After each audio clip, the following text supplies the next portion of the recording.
In 2007, Michael Vick, one of the NFL's brightest stars, saw his world collapse in a way few could have imagined. The man who redefined the quarterback position, famous for his electrifying speed, cannon-like arm, and unmatched charisma, was suddenly at the center of a scandal that shocked the nation. Illegal dogfighting, animal cruelty, and a federal prison sentence. But this isn't just the story of a fall from grace.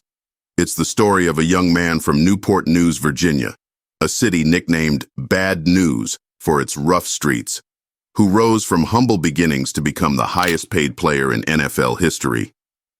It's about how his loyalty to old friends and decisions behind closed doors led to the unraveling of everything he'd built. And most importantly, it's a story of redemption.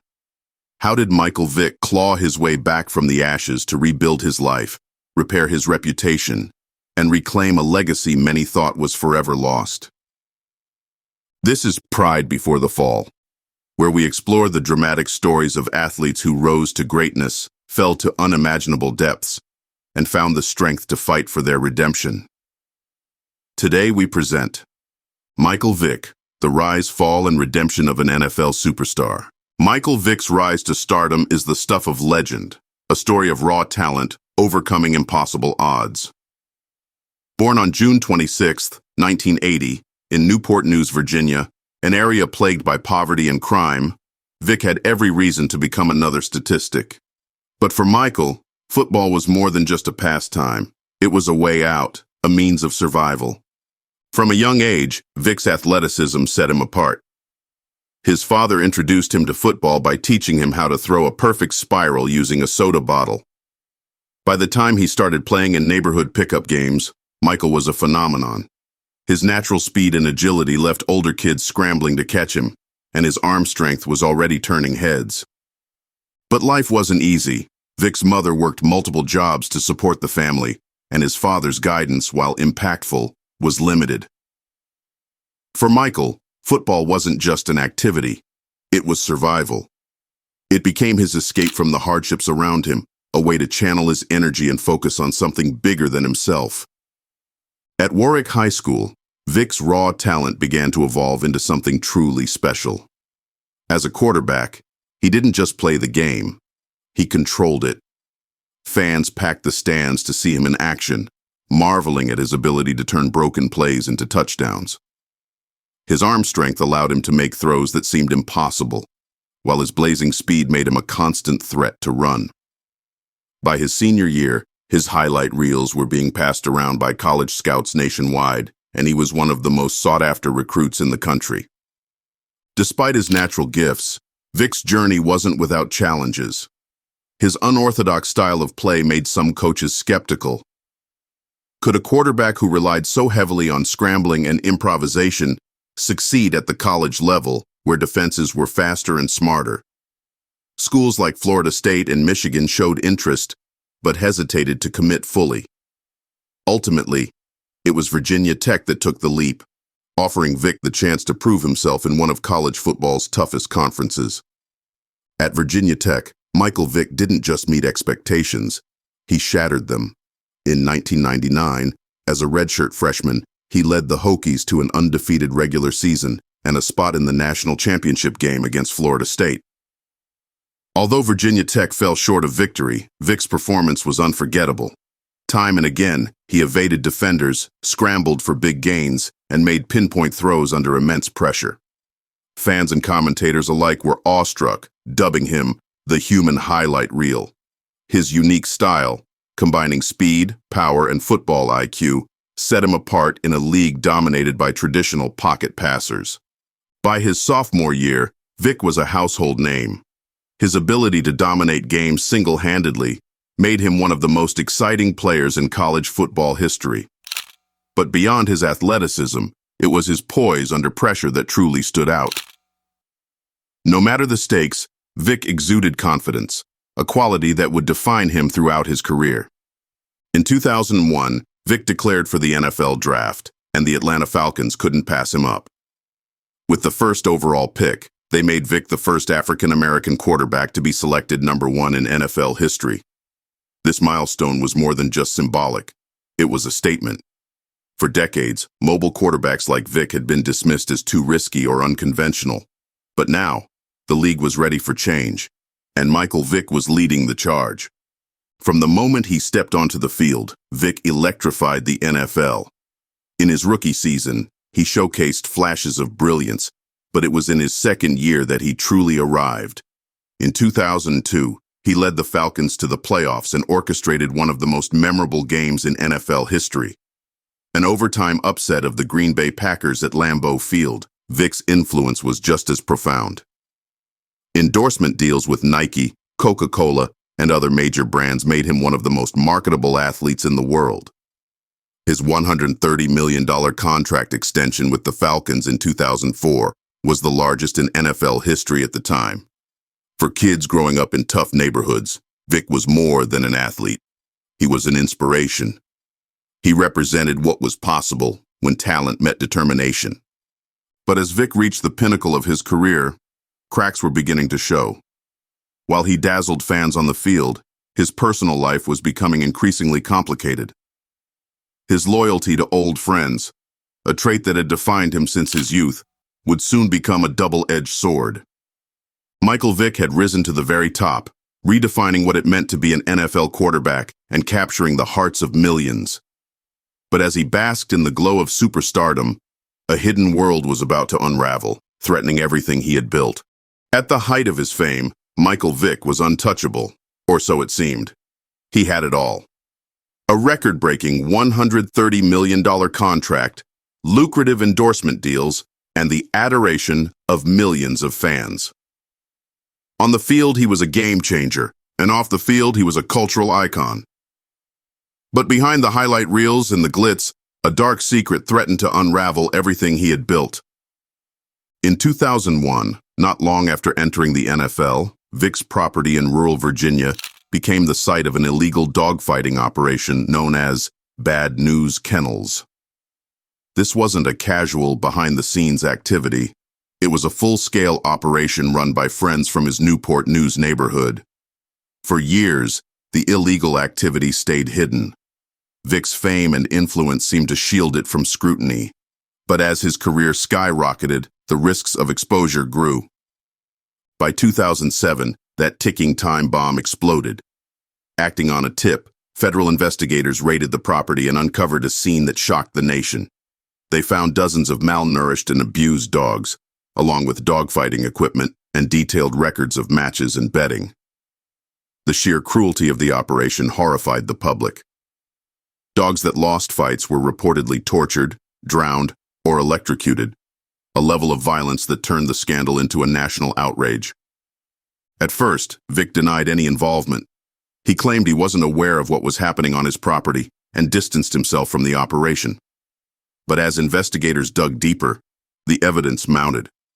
Former associates turned against him, cooperating with authorities and detailing his direct involvement. Vick wasn't just funding the operation. He was actively participating in dogfighting and executions of underperforming dogs. In July 2007, Michael Vick was indicted on federal charges of running a dogfighting ring and conspiracy. The charges sent shockwaves through the NFL and the sports world at large. Vick, who had been a role model to millions, was now a symbol of moral failure. Public outrage was immediate and overwhelming. What about the dogs?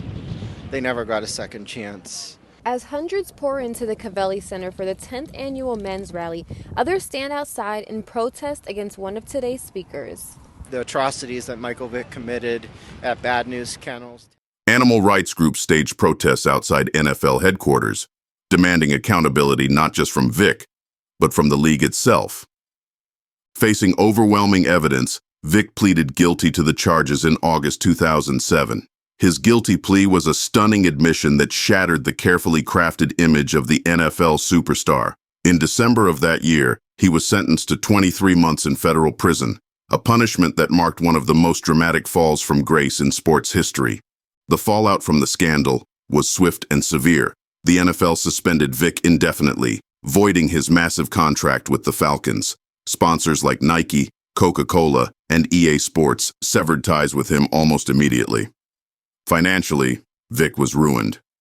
By the time he filed for bankruptcy, He owed over $17 million in debt. But the financial toll was just the beginning. Fans who had once cheered his every move turned their backs on him. The media coverage was relentless, painting Vick as a symbol of arrogance, cruelty, and unchecked entitlement. For many, his actions were unforgivable. In prison, Vick faced a harsh new reality. Stripped of his fame, fortune, and the adoration of fans, he was forced to confront the consequences of his choices.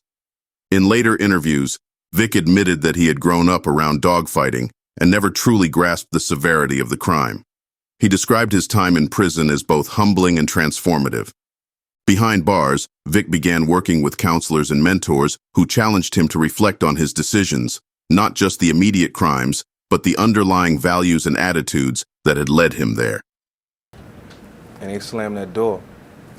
I knew, the magnitude of the decisions that I make and the poor judgment and what I, allowed to happen to the animals. And, it's no way of, explaining, the hurt and the guilt that I felt. And that was the reason I cried so many nights, and that put it all into perspective. You cried a number of nights. Yeah. About? What I did, being away from my family, letting so many people down, letting myself down, not being out on the football field, being in a prison bed, in a prison bunk, writing letters home. That wasn't my life. That wasn't the way that things were supposed to be. It was the first time he truly understood the depth of the pain he had caused, not only to the animals, but to the people who had believed in him, from his teammates to his fans. Outside the prison walls, the backlash continued. Animal rights organizations, including PETA and the Humane Society, launched high-profile campaigns against him, determined to ensure he would never return to professional sports. Protests and boycotts followed Vick's name wherever it appeared, and the NFL faced intense scrutiny for its handling of the situation. The scandal wasn't just a personal disaster for Vick. It sent shockwaves through the league. The NFL, long criticized for its lenient approach to off-field misconduct, implemented stricter personal conduct policies in the wake of the controversy. Vick's case became a cautionary tale for other players, a reminder of how quickly fame and fortune could evaporate. By the time Vick was released from prison in July 2009, the world he had once dominated had moved on. The Atlanta Falcons had found a new franchise quarterback, and many believed Vick's career was over. His name, once synonymous with greatness, was now a punchline, a symbol of wasted potential and irreparable betrayal. For Michael Vick, the fall was complete. He had gone from the pinnacle of superstardom to being one of the most reviled figures in sports. But even as the world seemed ready to close the book on his story, his name had become synonymous with betrayal and cruelty, and the public was divided on whether he deserved a second chance. But for Michael Vick, redemption wasn't about public approval.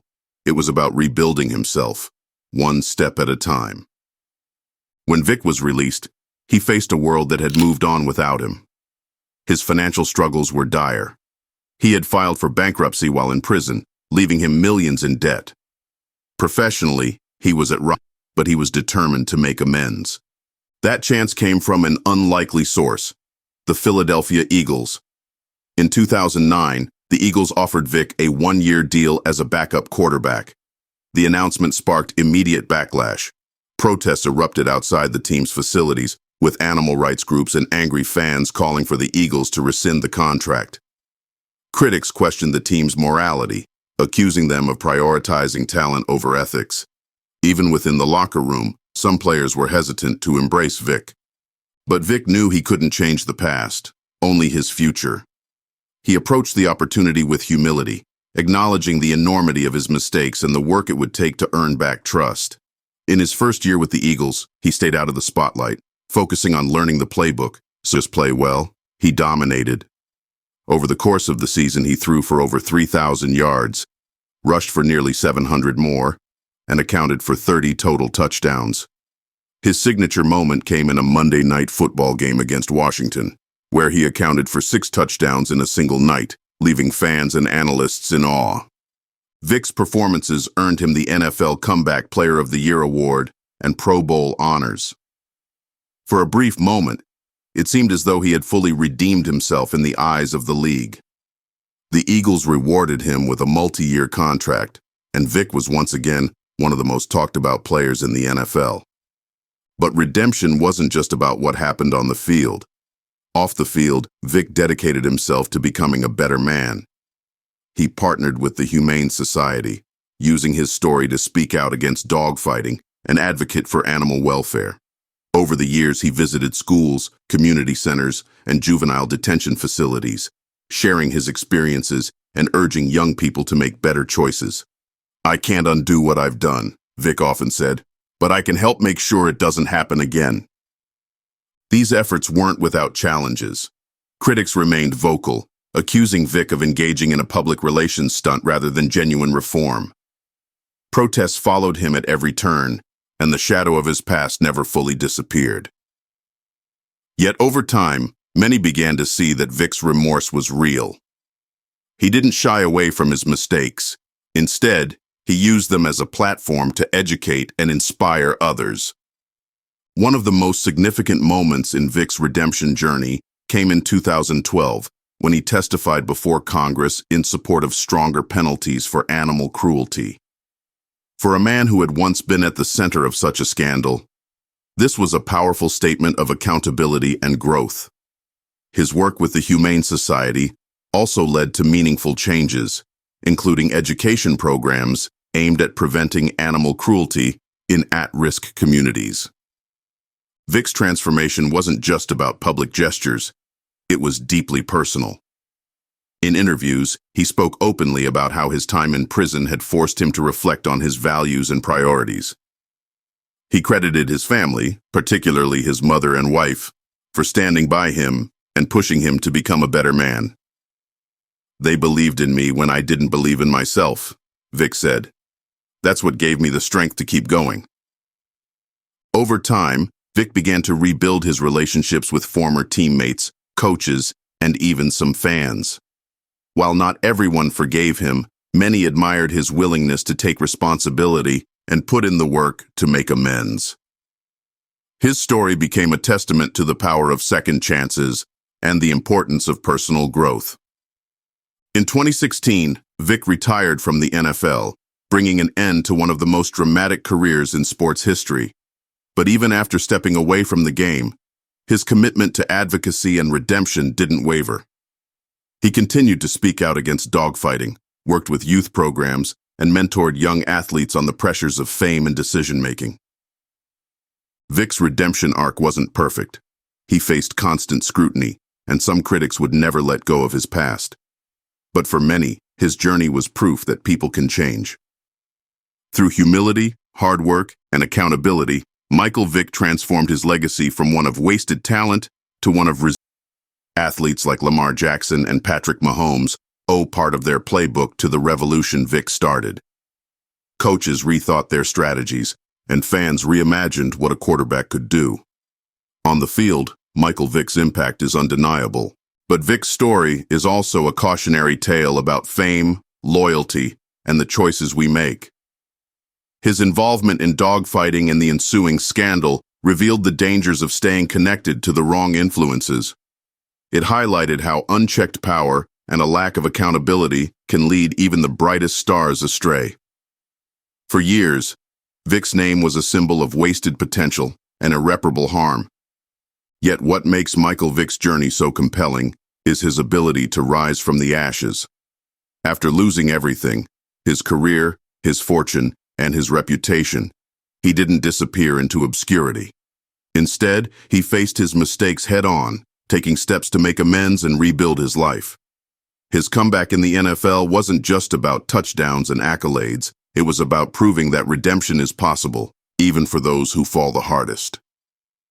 Off the field, Vick's work with the Humane Society and his advocacy for animal welfare have added a new dimension to his legacy. While some may never forgive him, his efforts to educate and inspire others have made a tangible difference. By using his platform to address his mistakes, Vick transformed his story into a lesson about growth and accountability. Today, Michael Vick's legacy is a complex one.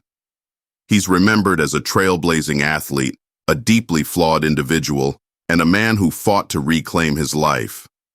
His journey reminds us to spark conversations for years to come. It's a story that forces us to confront uncomfortable truths about the human experience, our capacity for greatness, our potential for mistakes, and our willingness to forgive and grow. Johnny Manziel, the Heisman Trophy winner who captured the nation's attention with his charisma and talent, only to flame out just as quickly. What went wrong, and is redemption still possible for Johnny Football? Subscribe now to Pride Before the Fall to uncover the extraordinary stories of greatness lost and redemption earned. Because every rise, every fall, and every comeback has a lesson to teach, and we're here to share them all.